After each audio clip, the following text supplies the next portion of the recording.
Geek Tank Radio on 98.1 The Max.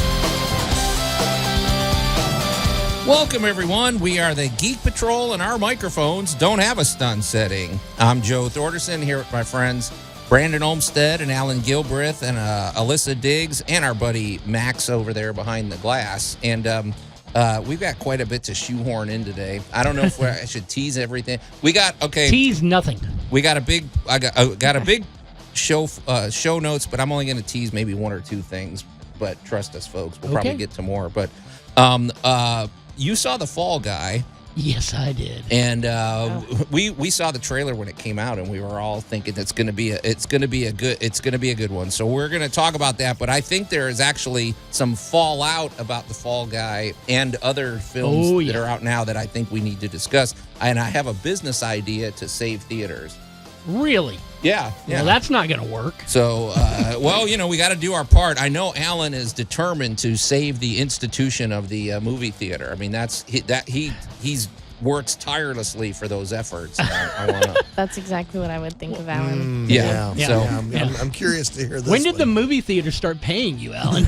Yeah. Right. So we're going to unpack that later. But Max, you had, I guess there's an anniversary we're celebrating this week, and why not do it here? And now, a legend in geekdom. Whose voice was that? I don't know. Okay. Some old vaudeville guy.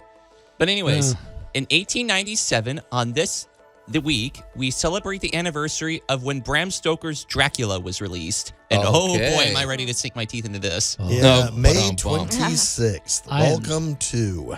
Yep. Allan, you didn't know that, did you? What? He was there. That's his old friend. Allan was hanging out at that time. He was Stoker's publisher. He got the original copy. So. I'm there at Dracula's birth. I know it's easy, low-hanging fruit, but I'm gonna be the one to say it. That novel sucks. Whoa. Really? Yeah, I'm not gonna argue with you either. No. It is a great story, but it is a horrible book. It's told through letters, diary entries, and there's some like newspaper cuttings and stuff like that. It's a ship log. Yeah. There's the ship log. There's just all this expulsionary information lumped together. I have only read. It has no single protagonist. No. There's no single hero. There's no common voice. And you know what's funny? I think your guys' arguments are very well founded, and you know why?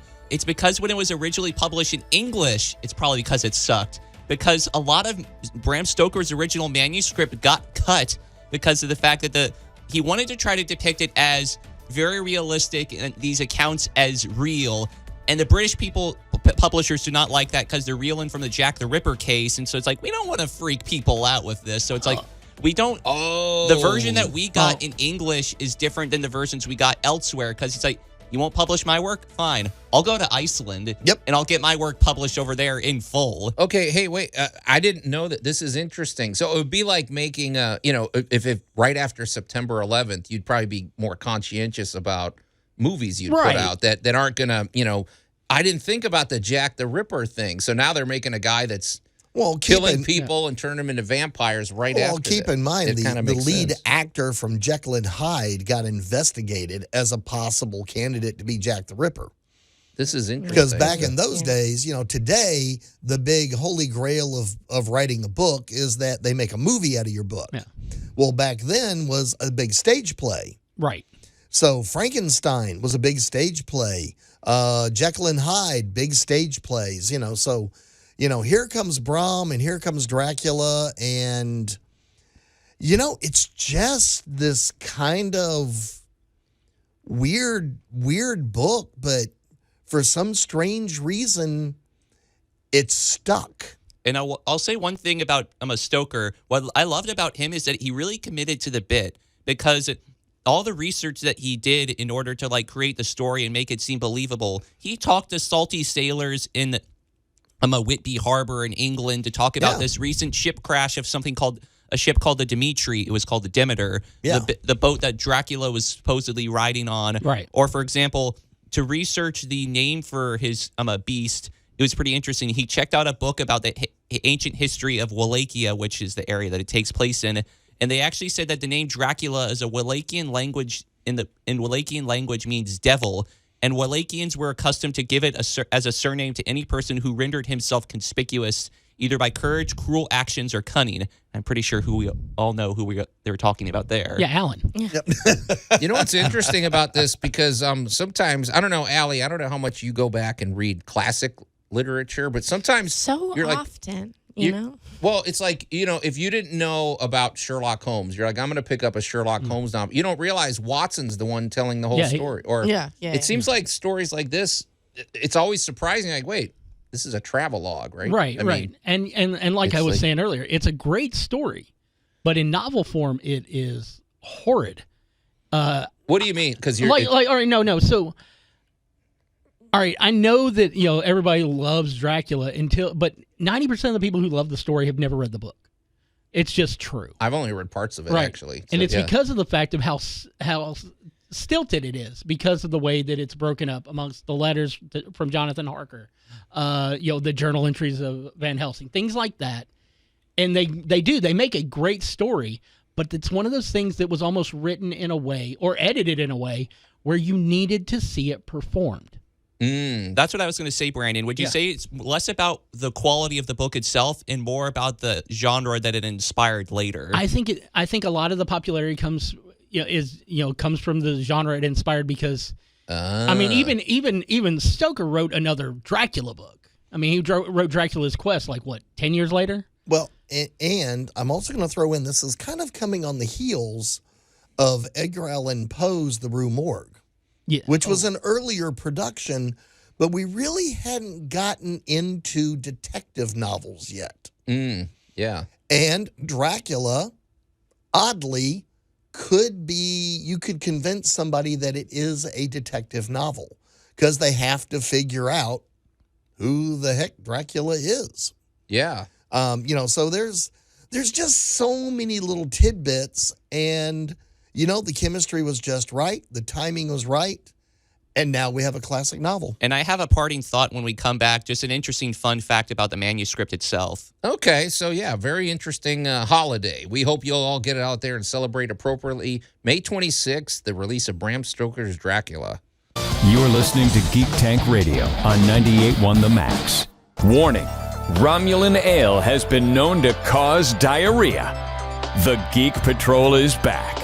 Well, sometimes that's useful. I mean, you need to clean out. But That's what keeps me looking so good. There you go. I mean, there's people that That Romulan ale diet. And let's move it along. Speaking of moving it along, and welcome back to Geek Tank Radio, everybody. I'm Joe Thorson here with my friends Brandon Olmsted and Allan Gilbreth and Alissa Diggs, the tasteless Alissa Diggs over there, and our buddy Max over there behind the glass. And if you're just tuning in, it's an anniversary, May 26th. Well, actually, that's today. So is the release of Bram Stoker's Dracula. And one of the things we were talking about off the air is that if you go back, we've all heard of Moby Dick or Sherlock Holmes or Frankenstein. We've all heard of this classic literature, but a lot of times, if you've never read it and you pick one up, the book is completely different than what you're expecting. Like you said, this book's a travelogue, right? I mean, it's more or less. It's the genres they inspired, though, I suppose. So, but Max, you had something you had a parting thought before we move along, right? So, well, I mentioned earlier there the fact that the original manuscript was cut to smithereens post-production in terms of editing. However, in the 1980s, weirdly enough, in a barn in rural northwestern Pennsylvania, someone discovered the original Dracula manuscript, and it was purchased back in the day by the Microsoft co-founder Paul Allan. Really? It's just laying around in a barn. That sounds like a Mr. Roberts story to me. But and what is that worth? I mean, it's obviously a it's worth a lot. Wow. Okay. Very interesting. But yeah, I would encourage you if you've never read certain classical stories, get out there and pick them up. Yeah, it's if you've got one where you've seen the movie and you really love the movie, read that book. Yeah. You might how did this even get published? You can send me hate mail later. Right, exactly. So, all right, well, moving forward in time, Brandon, you saw The Fall Guy. I did. And we did. all thought the trailer looked fun. We were all going to... Well, I mean, I'm going to go see I will it. say I this, just haven't again, seen it yet. But I will say this. The movie is definitely fun. it looks fun. How much popcorn? Oh, like 3 buckets each. All right. Awesome. You know. And I'm not talking about like, the little piddly bucket. I mean, the big collector-sized bucket that, gets you the free refills. So what's the plot? Toilet paper. It's Cool. that thin. No, we've seen it. So you know the plot by the trailer. Right. The trailer tells you the plot. Colt is brought back into. He's recovering. He is technically retired. He's brought back in as a stuntman because the lead actor has gone missing, but nobody's supposed to know this. So he is not only fulfilling the role of stuntman, he is also searching for Tom Ryder, who is a guy that he was the number 1 stuntman for up until the point where he has an accident. I know it may sound like a spoiler. This happens 5 minutes into it. It's harsh. I'm not going to tell you what happens, but it's harsh. So he's technically retired at this time. And the producer that he's always worked with brings him out of retirement because he's the only one she trusts. And then things go downhill from there. Well, they have a romantic there's a history. No. That's with the director, who was the love of his life until his accident. Again, I will not get into too much of it because I want you guys to see this movie. But it's a lot of fun. And yes, I know it hit digital yesterday or Tuesday. It hit digital this week after being in theaters for 13 days. Yeah. I had a question. Okay, put a pin. I want to mention that because I think if you just tuned in at the top of the show, I said that I have a business idea that could save movie theaters, and part of it relates to that whole release date. And well, the release date on this, the digital release date, was moved up because of how badly it failed in theaters. Well, I'm going to hit on that too. But I did want to say one thing I've heard is that it does. They call it a love letter to the stunt performers, right? I mean, they say that during the story it's fun, but you also gain a new appreciation. You definitely appreciate what goes into behind the scenes, and not just the stunt guys, but the digital effects people, the the PAs, everybody who works behind the scenes that you never hear their name. Right. Yeah, it's like a thank you for making us famous, basically, and it's a lot of Okay. It's not. I mean, I'm definitely going to see it. So. Yeah, I'm excited. I've been excited. I didn't realize it was out already. I was just thinking of something, Brandon. This is just sort of me thinking. It might not really be related to anything, but the idea of two movies having kind of similar basic plots and everything, but the execution of one of them is a little bit more poor. The basic premise of The Fall Guy is guy gets injured, comes back from the business, back into the business and everything, and just recovering. I was thinking of the movie The Fall, which is about a guy who was also a stuntman and was on the men's, but the production and the handling of the basic premise was a lot more effective and artistic. That's a cool movie, but that's an artsy movie too. It is. But I mean, did you ever see that, Alissa? I think so. I highly recommend it. It's an awesome movie. The one thing I'll say about The Fall Guy itself is it's not only a love letter to the unsung heroes of movie making, it is also exactly what the original show was genre-wise. It is 80s action nonstop. Every bit of it will remind you of the old, I don't need a plot, I just need the action movies that we watched back in the 80s. Right. Yeah. And I mean, the plot's nice to have there, but it's not necessary. And charismatic performers, right? Well, I mean that is important. Yeah, Ryan Gosling's amazing in everything he's in. Him. He just he draws funny. you in. It's not one of those things where you believe it's Ryan Gosling playing a role. He's that character. Yeah. No, everybody without going method. Thank God. But you said something, and that's what triggered my idea. Okay. And you said, I mean, it didn't do very well at the box office. Right. The Planet of the Apes movie, the new Planet of the Apes movie that just came out, did not do well. I didn't even know that was out. I know it's the summer blockbuster season, and we're not getting we're not getting the box office. Godzilla Kong, these movies are they're hitting digital so fast because they're not pulling in the money in the beginning. Yeah, and so it made me think. It's like, and I know Allan's heartbroken over this because the movie theater is a sacred institution for him. He wants that communal experience of. I want the real estate. Going to the theaters together, but I want to roundtable an idea that I think might salvage this whole situation, and we'll do it when we come back here on Geek Tank Radio. You're listening to Geek Tank Radio on 98.1 The Max. The Geek Patrol is back. My son returns from a fancy East Coast college, and I'm horrified to find he's a nerd. I mean, they think they're so cool out there, but they are a bunch of nerds on the East Coast. So. And all you East Coast listeners, welcome back to Geek Tank Radio, everybody. I'm Joe Thorderson here with my friends Brandon Olmsted and Allan Gilbreth and Alissa Diggs and our buddy Max over there behind the glass. And if you're just tuning in, Brandon was giving us a little bit of his take on the Fall Guy that came out. We all are going to go see that movie where, once it's in the $2. Well, no, but it looks like a fun movie. Not anymore. But also, I just want to say, because it triggered a bigger conversation about movie theaters in general. But I just want to say real quick, Alissa, you haven't seen the Bad Batch finale or Tales of the Empire, right? Correct. Okay, I don't know what you're watching, or what are you watching? The Real Housewives of Potomac. Yeah, okay. I'm sure we'll do a long roundtable on that. It's so good, dude.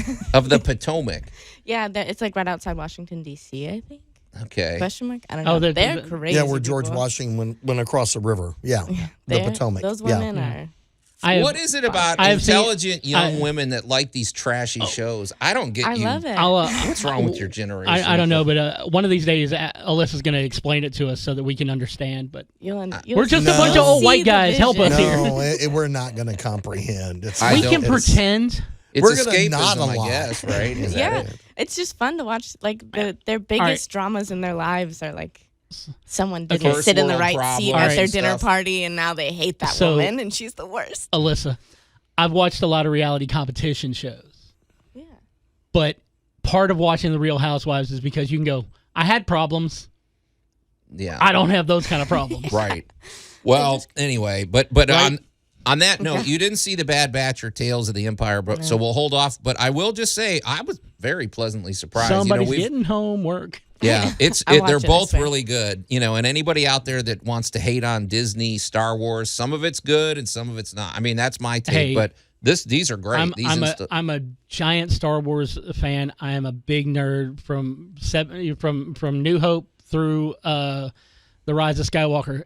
There is good and bad in all of it. Yeah, so just take that and take it for what it's worth. But okay, shifting gears. So we're in the middle, and I don't know that this started at COVID or it was just exacerbated by COVID. But there's no denying movie theaters are not what they used to be. I mean, we don't get the new Harry Potter movie comes out and makes $800 million in the first weekend. Right. I mean, it's a different era right now. I was thinking about it because I was like, why don't I go see more movies? Because I love the movie theater. I just forget when things come out. And then I have ad-free streaming on like everything that I watch content on. So I don't see previews. So I don't see the due date over and over again. Like I'm not seeing the release date every week to remind me that it's coming. I didn't think of the ad-free angle. Yeah, I didn't either until now. Yeah. Because I haven't seen a trailer for that in forever. I think I have to agree with you. And Joe, I'm going to go ahead and say it. It's been a lot longer than just COVID. Theaters were starting to die off before then. Right. Because we kept talking about, man, we love the theater experience. One of the other things that gets you is the fact that there's no respect for the theater experience by theater goers. I don't know how many movies. I mean, I will go see. I just got my tickets for Deadpool and Wolverine. I'm going to see it at 3:15 on a Thursday. 3:15 in the afternoon, because everybody else who wants to see it is at work or doesn't have a friend who's willing to drive them at that time. Yeah. So my theater, you got to pick your seats. My theater's basically empty, and I bought it a week after tickets went on sale. It's funny you say that, because if you went to go see a Broadway show, if anybody even whispers during the performance, you're going to get kicked out, or they're going to, so you behave differently than you do, And I try to have theater. a lot of patience for people in movie theaters. I try to ignore a lot of things, but if you're like on your phone or taking pictures with the flash, you spent $20. Yeah, it ruins the experience for everybody around you. So, so there is that. But then, like you said, you forgot. I lost track of the Fall Guy, and now I can go watch it on streaming. So Yeah. that seems like a bet. Can they dial that back and maybe make it where it's 3 or 4 months at least? Well, here's the thing. To me, it's it seems like a better idea. It's technically anywhere between 45 and 90 days, depending on the release, depending on the tentpole. That's the current going rate. But because of how many movies are hitting theaters and people just don't care. I mean, because as much as I love the Fall Guy, most of the mainstream audiences are not even going to go watch it on digital. They're going to wait until it's streaming on Netflix because it's not one of those things where you need to see it. Right. We're also, I mean, it's not like back in the day where it's like you have to go see this Marvel movie to understand what's going on in the next one and get the answer from the last one. Right. Because that was almost like serialized movie going. Yeah. And after Endgame, nobody cares. We got to the end. Right. And no matter what they pump at us now, there's a reason with Marvel television they're now telling you don't have to watch everything else to understand what's going to go in the next series we're going to do. The only thing you need to watch before you watch Vision Quest is WandaVision. Yeah. Well, that changes it too. So go ahead, Alan. Well, I wanted to throw in here Henry Cavill, only a minor draw at the movie theaters. Right. Yep, Henry. I think it's a law now. He has to be in almost every movie. What the Him movies and he's Jason in? Momoa, one of the two. You got to have the one movies. of them. The movies he's in And Pedro are Pascal. really expensive and a lot of fun, but they're not going to make money. Well, that's not true because Argyle did not make money at the theater, and Argyle has since printed money online. That's only because people still believe the theory that Taylor Swift wrote it. Well, That's been a He'll take conspiracy. it. He'll take it. But I'm just pointing out that the shift in the money is not at the theater anymore. And so No, it's you in can the pretty much licensing. begin kissing the theaters goodbye. yeah. I think also it's probably only going to get worse as like the economy continues to be the way it is, because like that's the other thing is now I'm at a point where I can't risk spending money on a ticket if I know I'm not going to like that movie. Like if I'm not 100% sure that I'm going to love that movie, I don't want to spend the money on the ticket and then I got to get my little snacky snacks. Like it's so expensive. I'm only going to go for like Wolverine and Deadpool or like a big release that I know I'm going to enjoy. All right. So how much is the movie, the ticket, the snacky snack, It's like and 2.5 hours of your time? Because you got to get there and leave. So how much is that? Just for you. So much. $100. Yeah. It's not a date. I mean, that's just you want to go to a movie. Is that $20, $40, $60? Yeah, like 20 or 30 bucks. Okay, I'm running it down right now. It was $14 just for my ticket. Okay. Yeah. All right. Well, we've laid out the problems, and when we come back, we're going to round table some solutions.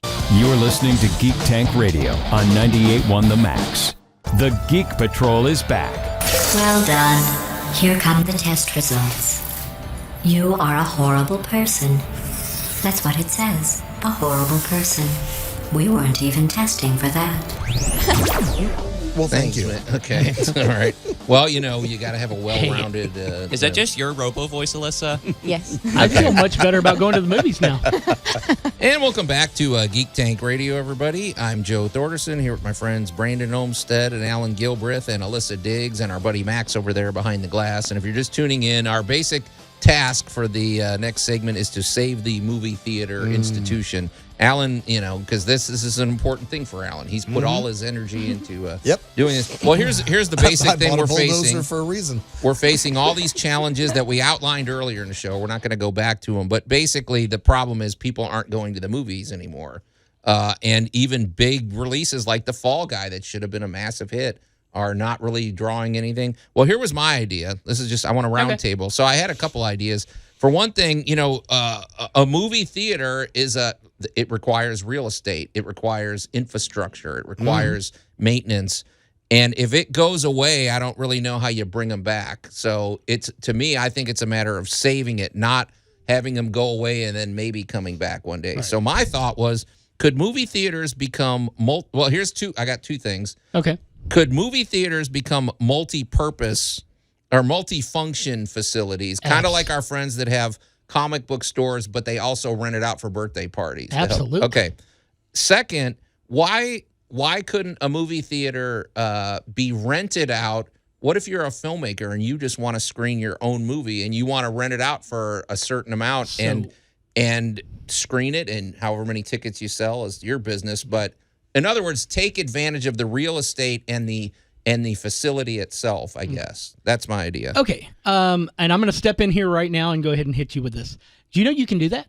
Here on Sunday morning when nobody's there. Here at our local Malco, you can rent out an entire theater at any given time for a showing of whether you want to show something that you made or a film that they have currently running.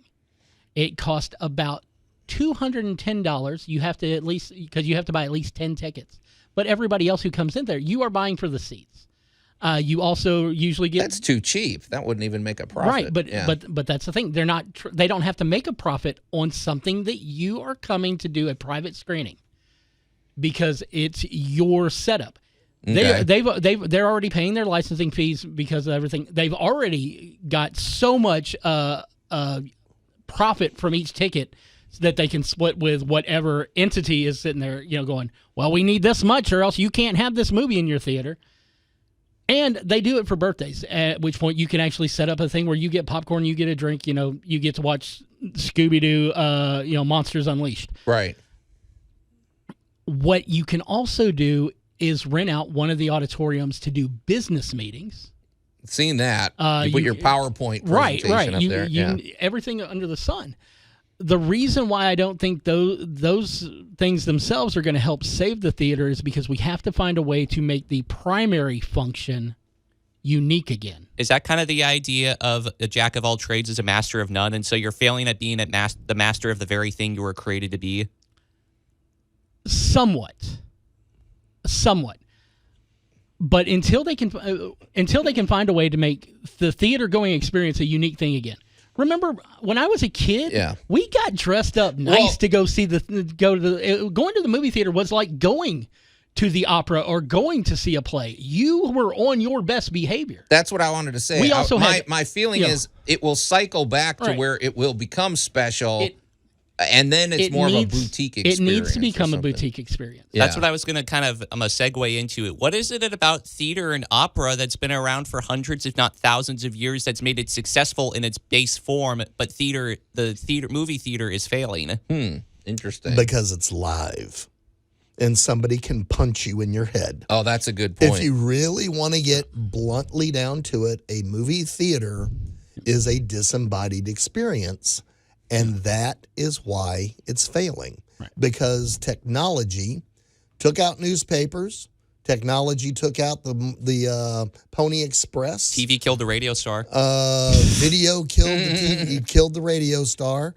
I can go down to XYZ big box store, and for $300, I can buy a television that will not fit in the back of my pickup truck. Okay, and I can for hang another that on the wall. And for another $200, you can get an audio system that makes everything in a modern-day theater sound like garbage. Yeah. And congratulations. Why do I for honestly, 3 movies? For 3 movies, me and thee, for 3 movies, I can own all the tech. Okay. So, all right. Well, for my second idea, making it a multifunctional space, what else would you put in there? Because I don't know, restaurant. What do you put in there to make it attractive? So one of the things that we still have here in Memphis is the summer drive-in. Okay. And they do events there. They do like the Time Warp Drive-In. They'll do special showings. When they do that, they also add a live element to it. Like there will be someone out there doing, contests, doing, Q&As, all sorts of really cool things about the type of movie you're seeing or about whatever's going on.